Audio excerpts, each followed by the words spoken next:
সঁচাক পাৰ্থ ইতিমধ্যে আমি দেখি আছোঁ যে প্ৰত্যেক দিনাই এই ধৰণৰ খবৰ সংবাদ মাধ্যমলৈ আহি আছে যে কোনে কোনে যোগদান কৰিব আৰু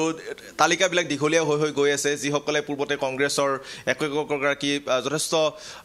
তেওঁলোকে লাগি থকা কংগ্ৰেছৰ একেবাৰে যাক আমি কওঁ যে ভাল কংগ্ৰেছী বা পিয়'ৰ কংগ্ৰেছী বুলি কোৱা হৈছিলে তেওঁলোক এতিয়া লাহে লাহে বিজেপিলৈ ধাৱমান হ'বলৈ আৰম্ভ কৰিছে গতিকে আজিও তেনে এক যোগদান কাৰ্যসূচী আছে 11 বজাত গতিকে 11 বজাত বহুকেইগৰাকীয়ে যোগদান কৰিব আপুনি ইতিমধ্যে নাম উল্লেখ কৰিছে তাৰ ভিতৰত এগৰাকী হৈছে কিশোৰ হাজৰিকা মই কওঁ যে কিশোৰ হাজৰিকাই সুদীৰ্ঘ বহু বছৰ প্ৰায় 1986 চনৰ 1 জানুৱাৰীত তেখেতে কংগ্ৰেছত যোগদান কৰিছিল তাৰ পাছত তেখেতে হিতেশ্বৰ শইকীয়াৰ দিনতে যোগদান কৰা আৰু তাৰ পিছত তেখেতে 2017 চনলৈকে তেওঁ আছিল কংগ্ৰেছত তাৰ সেই সময়তে তেখেতে APCCৰ সেক্ৰেটাৰী নিচিনা পদত তেওঁ কাৰ্যনিৰ্বাহ কৰিছে তাৰ সমান্তৰালকৈ তেওঁ ৰাজ্যিক যুৱ কংগ্ৰেছৰ তেওঁ সম্পাদক আছিল নলবাৰী জিলা কংগ্ৰেছৰ তেওঁ সভাপতি আছিল আৰু বহু ধৰণৰ তেখেতে দায়িত্বত আছিল এবাৰ তেওঁ বিধানসভা নিৰ্বাচনতো তেখেত প্ৰাৰ্থী আছিল গতিকে বহুকেইটা তেওঁ বহু কাৰ্যকালত তেওঁ বিভিন্নকেইটা দায়িত্বত আছিল আৰু এই মুহূৰ্তত মোৰ সৈতে কিশোৰ হাজৰিকা আছে আমাৰ সৈতে যোগদানৰ পূৰ্বে এক্সক্লুচিভ ND24 আমি তেওঁক পাইছোঁ এই মুহূৰ্তত মই প্ৰথমে আপোনাক অভিনন্দন জনাইছোঁ আপোনাৰ নতুন এটা যাত্ৰাৰ কাৰণে মই ND24ক নমস্কাৰ জনাইছোঁ লগতে অসমবাসীৰ আশীৰ্বাদ বিচাৰিছোঁ মই আজি বিজেপিত যোগদান কৰাৰ কথা আছে সেই হিচাপে 11টা বজাত মোৰ প্ৰগ্ৰেমটো ফিক্স কৰা আছে এইখিনিয়ে বৰ্তমান এতিয়া প্ৰশ্ন বহুকেইটা আছে কাৰণ আপুনি ইমান বছৰ কংগ্ৰেছ কৰিছে আৰু দৰ্শকসকলে হয়তো বহুতে জানে বা কিছুমানে নাজানিব পাৰে যে তেখেত ভূমিধৰ বৰ্মন প্ৰাক্তন মুখ্যমন্ত্ৰী তেখেতৰ সম্পৰ্কীয় ভূমিধৰ বৰ্মনৰ জীয়ৰীক তেখেতে বিয়া কৰাইছিলে অৰ্থাৎ আপোনাৰ শহুৰ দেউতা হয় ভূমিধৰ বৰ্মন প্ৰাক্তন মুখ্যমন্ত্ৰী গতিকে আপুনি ইমান বেছি কংগ্ৰেছৰ লগত লাগি থকা এগৰাকী ব্যক্তি হঠাৎ আপুনি 2017 চনৰ পৰা ৰাজনীতিত আপুনি কিছু ৰাজনীতিৰ পৰা বিৰত থাকিল আৰু এতিয়া আপুনি নতুনকৈ এটা সিদ্ধান্ত গ্ৰহণ কৰিলে যে আপুনি বিজেপিলৈ যাব আপোনাৰ এনেকুৱা কি চিন্তা আহিল যে হঠাৎ আপুনি বিজেপি দললৈ যাবলগীয়া হ'ল নাই চাওক মই প্ৰথমতে এজন জাতীয়তাবাদী ভাৱাপন্ন মানুহ আৰু আমি কৰোঁতেও আমি যিখিনি সমস্যা আছিল অসমৰ স্বাৰ্থক লৈ সমস্যাখিনি আছিল বহুদিন আমাৰ এগ্ৰিমেণ্ট হ'ল একৰ্ডত 6 নম্বৰ দফাকে আদি কৰি বিভিন্ন স্কিমবিলাক আমি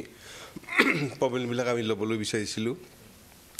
কিন্তু আমি ছাকচেছ নহ'লোঁ কিন্তু এতিয়া দেখিছোঁ মই মাননীয় অসমৰ মুখ্যমন্ত্ৰী হিমন্ত বিশ্ব শৰ্মা ডাঙৰীয়া তেখেতৰ নেতৃত্বত অসমে এটা নতুন পথ লৈছে যিটো উন্নতিৰ পথ বুলি কয় অসমৰ যিখিনি পুৰণা সমস্যা আলফা সমস্যাই হওক বা বিভিন্ন সমস্যা হওক এই সমস্যাবিলাক যিটো সমাধান কৰাত তেওঁ যিটো হৈছে সফল হৈছে আৰু ডেভেলপমেণ্ট ৱৰ্কছে ধৰক আজি বহুত ডেভেলপমেণ্ট হৈছে অসমত ইউনিভাৰ্চিটি হৈছে মেডিকেল কলেজ হৈছে যিবিলাক আমি আগতে ভবা নাছিলোঁ আমি এখন ইউনিভাৰ্চিটিৰ কাৰণে আমি এটা সময়ত আন্দোলন কৰিব লগা হৈছিলে যে কেন্দ্ৰীয় ইউনিভাৰ্চিটি এখন লাগে বুলি কৈ আমি আন্দোলন কৰিব লগা হৈছিল সেই ঠাইত আমি আজি বহুত ইউনিভাৰ্চিটি হিমন্ত বিশ্ব শৰ্মাৰ নেতৃত্বত আমি দেখিবলৈ পাইছোঁ আৰু শুনিছোঁ এতিয়া 5খনকৈ নতুনকৈ 5খন ইউনিভাৰ্চিটি হ'ব হেণ্ডিককে প্ৰমুখ্য কৰি কিবা এখনো কলেজক ইউনিভাৰ্চিটিলৈ ৰূপান্তৰ কৰিব তাৰোপৰি ধৰক মই যেতিয়াৰ পৰা কংগ্ৰেছত আছোঁ বা ৰাজনৈতিক জীৱনত সোমাইছিলোঁ মই কংগ্ৰেছৰ প্ৰধানমন্ত্ৰীয়ে কেতিয়াও গামোচা পিন্ধি পেলাই সভাত বক্তব্য দিয়া শুনা নাছিলোঁ যে নৰেন্দ্ৰ মোদী ডাঙৰীয়াই অসমক ইমান ভাল পায় যে তেওঁ নিজৰ ডিঙিত গামোচা লৈ পেলাই দিল্লীত তেওঁ কেইবাখনো মিটিঙত ভাষণ দিছে এইটোত মই বহুত আকৃষ্ট হৈছিলোঁ আৰু তেখেতৰ যিখিনি নীতি বা তেখেতে যিখিনি ৰাজনৈতিক পৰিক্ৰমা হাতত লৈছে গোটেই ভাৰতবৰ্ষত এইটোৰ প্ৰতি মই আকৃষ্ট হৈছিলোঁ লগতে মই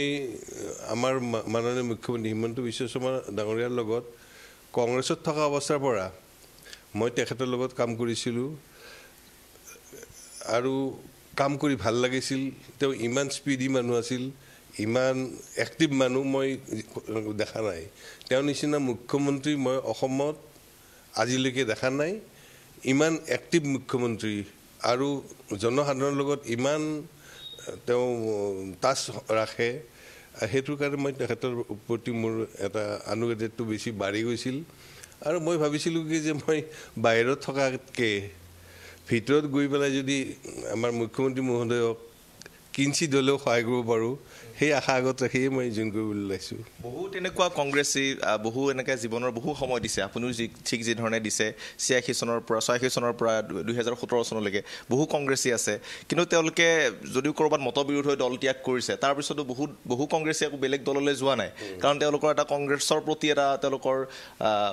এটা আনুগত্য আছে বা তেওঁলোকৰ এটা আদৰ্শ লগত তেওঁলোকৰ কিছু হয়তো তেওঁলোকে আপোচ কৰিব বিচৰা নাই। কিন্তু আপুনি ইমান বছৰ কংগ্ৰেছ কৰাৰ পিছত আপুনি এতিয়া কংগ্ৰেছৰ প্ৰধান বিৰোধী দল হিচাপে বিজেপিকেই কয়, গতিকে আপুনি আকৌ সেই দলটোলৈকে যাবলৈ ওলাইছে। আৰু এটা কথা যে আমি দেখিছোঁ যে এইকেইদিন বিভিন্ন ধৰণে বহুকেইজন কংগ্ৰেছীয়ে যোগদান কৰিছে, গতিকে দলটোত সংখ্যাও বৃদ্ধি পাইছে। ইমান ভিৰৰ মাজত আপুনি কি আশা দেখিছে বিজেপিত? সাগৰততো পানী থাকিবই। সাগৰত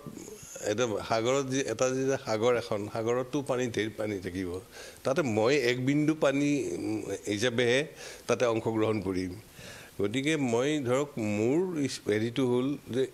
মাননীয় মুখ্যমন্ত্ৰী মহোদয়ে যিটো স্পীডত অসমৰ কাৰণে চেষ্টা কৰি আছে, এই স্পীডটোত মই তেওঁক যাতে কিঞ্চিত হ'লে সহায় কৰিব পাৰোঁ, সেই উদ্দেশ্যটো আগত ৰাখিহে মই আগবাঢ়িছোঁ। আৰু আপোনাৰ মই দেখিছোঁ এই নলবাৰীয়ে ধৰক আজি জয়ন্ত মল্ল বৰুৱাই মন্ত্ৰী হৈ আছে, আমাৰো মন্ত্ৰী আছিল কংগ্ৰেছৰ। মই কংগ্ৰেছত থাকোঁতে বহুত মন্ত্ৰীক লগ পালোঁ, বহুত MLAক লগ পালোঁ। নলবাৰীত ড্ৰেইন এটা কৰিব লাগিলে বহুত সমস্যা আছিল, ড্ৰেইন এটাই নাহিল। কিন্তু এতিয়া মই দেখিছোঁ যে নলবাৰীত আপোনাৰ ধৰক ষ্টেডিয়ামৰ পৰা আদি কৰি, নলবাৰীত মেডিকেল কলেজৰ পৰা আদি কৰি ধৰক আমি যিবিলাক কথা সপোনতো ভবা নাছিলোঁ যে নলবাৰীত এখন মেডিকেল কলেজ হ'ব, সপোনত ভবা নাছিলোঁ। এতিয়া নলবাৰীৰ যিবিলাক ৰাস্তা ঘাট এইবিলাক যেনেকৈ বনাইছে মাননীয় মুখ্যমন্ত্ৰীৰ নেতৃত্বত, আপুনি গ'লে দেখিব যে উন্নতিটো কি ধৰণে আগবাঢ়িছে। আৰু কংগ্ৰেছৰ দিনত ইমান কাম হোৱা নাছিল, কাৰণ আমি নিজে আছিলোঁ, নিজে বুজিছিলোঁ। সেই সময়তো পইচা আছিল, সেই সময়তো বহুত পইচা আছিল। আজিতকৈ আজি মুখ্যমন্ত্ৰীয়ে যিমান পইচা পায় তাতকৈতো বহুত বেছি পৰিমাণৰ পইচা আছিল আগৰ চৰকাৰৰ সময়ত, কিন্তু কামবিলাক তেনেকৈ কৰা নাছিল। কি কাৰণত কৰা নাছিল ধৰিব নোৱাৰোঁ। আপুনি এটা সময়ত কংগ্ৰেছৰ ফালৰ পৰা টিকট লৈ আপুনি এটা সমষ্টিত প্ৰতিদ্বন্দ্বিতা কৰিছিল, বৰক্ষেত্ৰী সমষ্টি আছিলে, ধৰ্মপুৰ সমষ্টি আছিলে, টিহু আজিৰ টিহু আৰু ধৰ্মপুৰ সমষ্টিত তেখেত এবাৰৰ প্ৰাৰ্থী আছিলে। তাৰপিছত আপুনি 3000মান ভোটৰ কাৰণে পৰাজয় স্বীকাৰ কৰিছে, কথা ব্যক্ত কৰিছে আমাৰ আগত। গতিকে এইবাৰ আপোনাৰ ক'ৰবাত আকৌ এবাৰ মন মেলিছে নেকি আপুনি যে জীৱনৰ এই সময়ছোৱাত আপুনি বাকী আকৌ এবাৰ নিৰ্বাচনত অৱতীৰ্ণ হ'ব আৰু সেই দলটো বিজেপি হ'ব বুলি এই ধৰণৰ ক'ৰবাত গুণা কথা চলিছে? নাই, সেনে নিচিনা একো নাই। দলে যদি কিবা সিদ্ধান্ত লৈ যোৱাৰ পিছত মই সেই সিদ্ধান্তক সমৰ্থন কৰিম, কিন্তু ঘটনা হৈছে কি মই সেই উদ্দেশ্য আগত ৰাখি পেলাই জইন কৰা নাই। মই খালি satisfied, I am very satisfied with the CM, honourable CM। তেখেতৰ যিখিনি কৰ্ম পদ্ধতি বা কাৰ্যক্ৰমণিকা, এই কাৰ্যক্ৰমণিকা আৰু চৰকাৰৰ মন্ত্ৰীসকলৰ যিখিনি কাৰ্যক্ৰমণিকা এইবিলাকত সন্তুষ্ট হৈছোঁ। মই অতিকে সন্তুষ্ট হৈছোঁ। আমি এটা জাতীয়তাবাদী ভাৱাপন্ন মানুহ। এই ধৰক সত্ৰ মাটিৰ বেদখল, বিভিন্ন মাটিৰ উচ্ছেদ, এই ধৰক এই প্ৰায় 17খনমান গভমেণ্ট কলেজ হিমন্ত বিশ্ব শৰ্মাৰ নেতৃত্বত হৈছে, চেঙা কলেজকে আদি কৰি দলগাঁও কলেজকে আদি কৰি বিভিন্ন চিন্তাবিলাক আপুনি সমৰ্থন জনায়? হয়, এইবিলাক এতিয়াৰ যিটো পৰিৱেশ আপুনিও হয়তো পৰিৱেশখিনি দেখি আছে, দৰ্শকসকলে দেখিছে যে কংগ্ৰেছ বিজেপি বা বিৰোধীবিহীন যেন এটা পৰিৱেশৰ সৃষ্টি কৰিবলৈ গৈ থকা হৈছে। এনেকুৱা এটা পৰিৱেশ আপুনি নিশ্চয় মন কৰিছে। আচলতে কি হৈছে অসমৰ ৰাজনীতিত? কাৰণ কংগ্ৰেছ এটা ইমান বছৰ শাসনত থকা দল, আপোনালোকে কংগ্ৰেছক ইমানখিনি দিলে, তাৰপিছত আজি কংগ্ৰেছৰ এজনৰ পিছত এজন এই ধৰণে বিভিন্ন দায়িত্ব থকা কংগ্ৰেছে ত্যাগ কৰিছে, বিজেপিলৈ গৈছে। এনেকৈ হ'লে কংগ্ৰেছ দলটোৰ কি দেখিছে আপুনি ভৱিষ্যত? এইটো নেতৃত্বৰ অভাৱ। আগৰ দিনত যিবিলাক মুখ্যমন্ত্ৰী আছিল বা আমাৰ APCC প্ৰেচিডেণ্ট আছিল, বা তেওঁলোক বহুত দক্ষ মানুহ আছিলে, তেওঁলোক ছ'চিয়েল ৰিলেটেড আছিল। হিতেশ্বৰ শইকীয়া ডাঙৰীয়া থাকোঁতে কংগ্ৰেছ মজবুতেই হৈছিল, তৰুণ গগৈ ডাঙৰীয়া থাকোঁতেও মজবুত আছিল, হিমন্ত বিশ্ব শৰ্মা ডাঙৰীয়া থাকোঁতেও মজবুত আছিল। এতিয়া দেখিছোঁ যে কংগ্ৰেছটো কিবা কংগ্ৰেছৰ ভিতৰতে নিজৰে মানুহৰ কংগ্ৰেছৰ কৰ্মীবিলাকৰে মনত আস্থা নোহোৱা হৈছে যেন লাগে। দেখিলে এনে লাগে ইটোই যায় সিটোই, ধৰক MLAবিলাকে যাব বিচাৰে। এতিয়া যিটোৰ কাৰণে QRT গঠন কৰিব লগা হ'ল, তেওঁলোক এটা মানে ভিতৰটো ইমান খেলি মেলি সৃষ্টি হৈছে, যিটোৰ কাৰণে তেওঁলোকে সংগঠন কৰিব পৰা নাই। মানে ইণ্টাৰনেল ক্লেছবিলাক তেওঁলোকে নোহোৱা কৰিবলৈ যাওঁতে তেওঁলোকে ব্যস্ত হৈ থাকিব লগা হৈছে। কাৰ দুখ, APCCৰ নে AICCৰ? এইটো মই এজ এ হ'ল কংগ্ৰেছৰে বুলি ক'ব লাগিব কংগ্ৰেছৰ ধৰক যিসকল নেতৃত্ব আছে নেতৃত্বই হয়তো তেওঁলোকক সন্তুষ্ট কৰিব পৰা নাই সেইকাৰণে হয়তো তেওঁলোকে যাবলৈ বিচাৰিছে বা ইচ্ছা প্ৰকাশ কৰা নাই কংগ্ৰেছত থাকিবলৈ বিচৰা নাই মই পেটে পেটে বেলেগক যাব বিচাৰি আছে আৰু সন্তুষ্ট হোৱা নাই এনে হ'ব পাৰে কিবা যে এতিয়া এটা কথা যে অসমৰ ৰাইজৰ মাজতো চৰম এটা মানে বিশ্বাসহীনতা হৈছে কংগ্ৰেছক লৈ কাৰণ আমি দেখিছোঁ যে খুদ বিৰোধী দলপতি দেৱব্ৰত শইকীয়াই যোৱা দুদিনত এটা মন্তব্য প্ৰদান কৰি আছে তেখেতে যে মাকে ফোন কৰি তেখেতক কৈছে যে দল সলনি নকৰিবা গতিকে বিৰোধী দলপতিক যদি মাকে ফোন কৰি ক'বলগীয়া হৈছে যে দল সলনি নকৰিবা সেই কথাটোতো এটা সাংঘাতিক এটা যে বিশ্বাসহীনতাৰ এটা পৰিৱেশ সৃষ্টি হৈছে এই কথাটোকে প্ৰকট কৰিছে গতিকে আচলতে মানে মুখ্যমন্ত্ৰীয়ে কোৱাটোৱেই হ'বলৈ গৈ আছে নেকি যে ৯৫% কংগ্ৰেছ তেওঁ লৈ আহিব মাত্ৰ কেইজনমান থাকি যাব কংগ্ৰেছত তেনেকুৱাই হ'বলৈ গৈ আছে নহয় এতিয়া কথা হৈছে দেৱব্ৰত শইকীয়াৰ কথাই কওক বা কিবাই কওক এনে হৈছে যে গোসাঁই ঘৰত কোন মই কল খোৱা নাই এইবিলাক কথাৰ কাৰণে তেওঁলোকে স্পষ্টীকৰণ দিব হৈছে মায়ে মোক মানা কৰিছে কিবা কৰিছে মায়ে কিয় মানা কৰিল তাৰমানে তেওঁলোকৰ কিবা ইচ্ছা আছিল তেওঁলোকৰ প্লেন আছিল যিটো প্লেনৰ কাৰণে মায়ে মানা কৰিল গতিকে এইবিলাক ভিতৰি ইণ্টাৰনেল ক্লেছৰ কাৰণে এইবিলাক হৈ আছে আৰু আপুনিতো বহুত বৰ্ষীয়ান এগৰাকী কংগ্ৰেছ আৰু বহু বছৰ কংগ্ৰেছ কৰিছে আপুনি গোটেই কংগ্ৰেছৰ এতিয়াৰ নেতাসকলক আপুনি পাইছে সৰুতেই পাইছে গতিকে আপুনি জনাত আৰু এনেকুৱা আছে নেকি কোনোবা যে তালিকাখন আৰু হয়তো দীঘলীয়া হ'ব পাৰে কাৰণ নাম আহি আছে নতুনকৈ আৰু এতিয়াতো আপোনাৰ আপুনিও ক'লে 95% মানুহ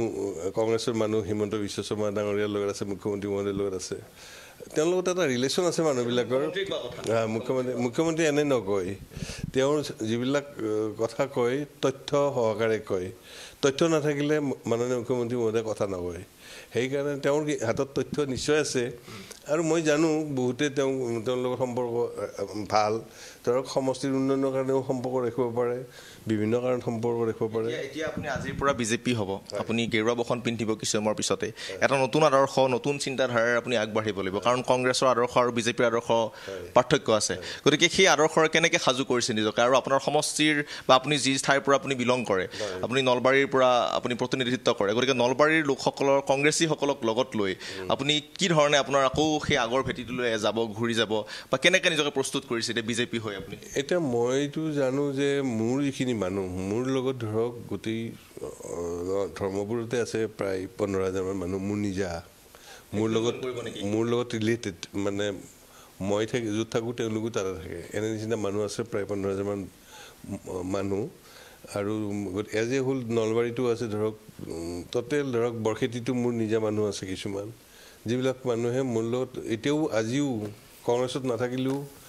তেওঁলোকে মোৰ লগত সম্পৰ্কটো ৰক্ষা কৰি আছে আৰু সেই আছিল কিশোৰ হাজৰিকাৰ ভাষ্য ঋষি এই মুহূৰ্তত আপোনাক আমি ধন্যবাদ জ্ঞাপন কৰিছোঁ তেখেতৰ ভাষ্য আপুনি সংগ্ৰহ কৰি থাকক আমি পৰৱৰ্তী সময়ত পুনৰ সম্প্ৰচাৰ কৰিম কংগ্ৰেছৰ বিৰুদ্ধে অসন্তুষ্টি ব্যক্ত কৰি আজিৰ দিনটোত ভাৰতীয় জনতা পাৰ্টীত যোগদান কৰিব কিশোৰ হাজৰিকাই ইয়াৰ উপৰি বিজেপিত যোগদান কৰিব শংকৰ প্ৰসাদ ৰায়েও যোগদান কৰিব কেইবাগৰাকীও কংগ্ৰেছ নেতাই আজিৰ দিনটোত বিজেপিত আনুষ্ঠানিকভাৱে যোগদান কৰিব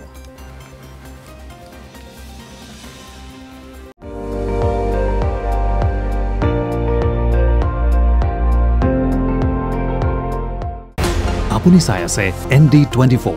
সৰ্বশ্ৰেষ্ঠ নহয় সৰ্বোত্তমৰ দৌৰ